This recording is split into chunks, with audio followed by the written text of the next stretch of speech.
Okay, this is how you make mac and cheese. You basically start with a white sauce, which is called a bechamel. So while you have your pasta cooking, you melt 2 tablespoons of butter, which equals 30 grams, and you add 2 tablespoons of white flour, and you stir it really fast to make a paste.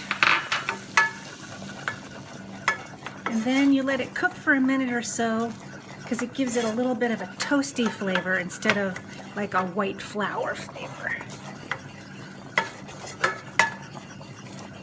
So you have to keep this paste moving or else it can turn to lumps. The next trick is, because you have 2 tablespoons of butter, 2 tablespoons of flour, and then 2 cups of hot milk. So that's the trick that I learned. So you need to warm up the milk in advance. The next trick is you take this off the fire while you're doing the initial adding of the flour, because that reduces the chance of it turning to lumps. So you have to keep stirring with one hand while gently drizzling the milk with the other hand. So it's like drizzle, drizzle, stir, stir. Drizzle, drizzle, stir, stir.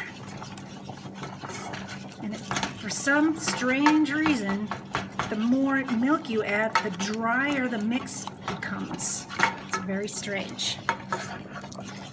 This happens if you make gravy also.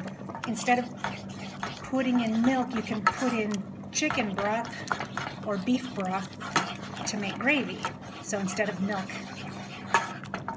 you put in the broth and it makes gravy instead of a bechamel white sauce.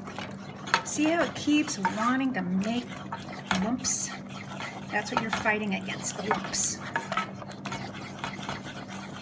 And at some point it becomes safe to put it back on the fire.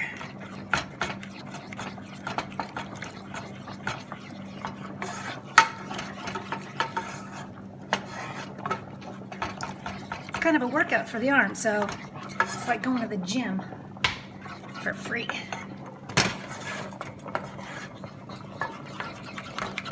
So now I have it on sort of medium heat.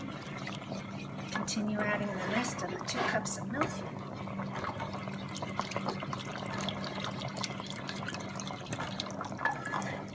See, now that it's smooth and liquidy, you can safely add all the rest of the milk.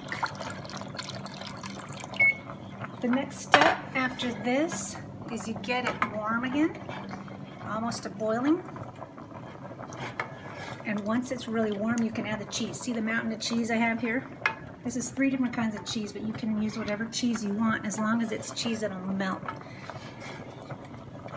Okay, that's all I got for now.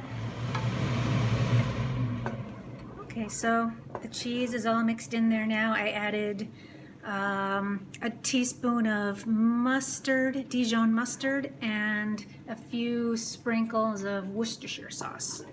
And now you can see it's creamy, it coats the spoon.